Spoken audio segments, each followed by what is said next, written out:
I love 20th Century Women. I know you did as well. So writer-director Mike Mills, Annette Bening was on the programme. It was last week, wasn't it? Last week, yes. So Mike Mills, who had made Beginners before, which was a weird story about a man coming to terms with his father's new life after his father finds himself to be a singleton late in life. And, it's kind of interesting, quirky, oddball family comedy with a melancholic undertow.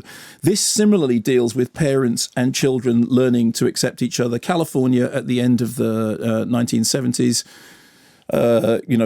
the politics of that time, which is so different to the politics of this time, a complete. Do you think they were different? Well, I mean, I know you talked to Annette Bening about it in the interview, and she did very specifically say that there was the times when they're watching the television, they're watching politicians on television, politicians having discussions about whether or not materialism may actually not make us all happy. This is Jimmy Carter, of course. Yeah, which is the kind of discussion that nobody's going to be having nowadays. So, a young man, Jamie, who is an adolescent on the brink of adulthood, surrounded by strong women whose influence is both empowering and also confusing. Annette Bening is his mum, free-spirited, independent, not a million miles away, incidentally, from the character played by Lily Tomlin in Grandma, which I loved, which I think was out a year ago. Greta Gerwig as the lodger, who's kind of punky and new wave into photography, becomes a sort of role model. Meanwhile, Elle Fanning is the neighbour who comes into the house through his window in the middle of the night to have long, meaningful conversations with him, not realising, apparently, that he is completely besotted with her. He's completely in love with her. And the fact that she's coming to talk to him is just confusing him all the more.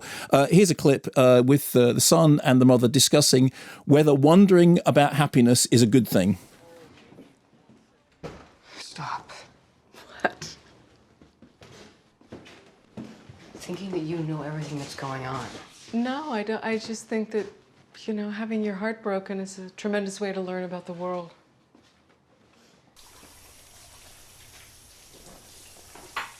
Okay. Do you think you're happy? Like, as happy as you thought you'd be when you were my age? Seriously?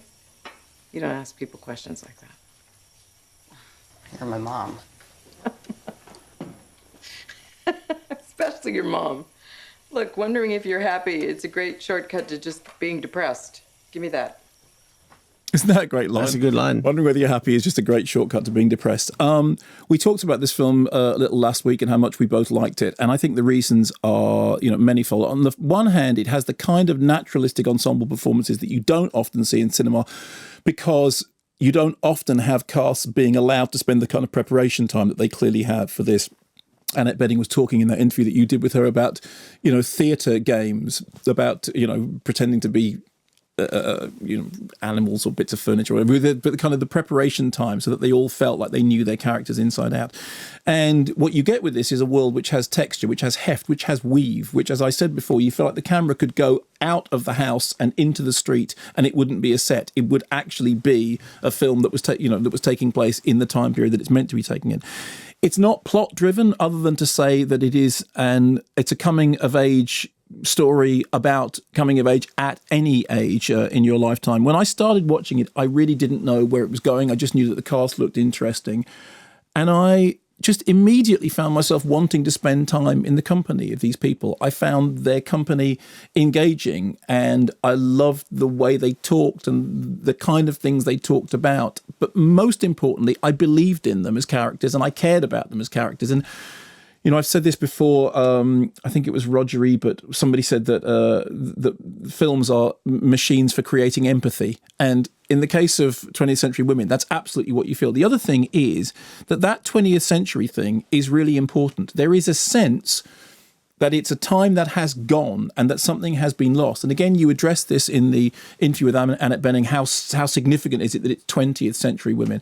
Funny that this is in cinemas at the moment with Jackie, which is a film which talks about Camelot, which talks about, there'll never be a Camelot again, which is very much a myth, a constructed myth. And that film is about the construction of the Camelot myth. Well, this, yes, there is a certain degree of, nostalgic rose tinting, but it also seems to evoke an age which has been lost. And again, that was kind of dealt with in Grandma, which is a modern day film in which Lily Tomlin was wondering what on earth happened to all the radical progressive thought with which she had grown up.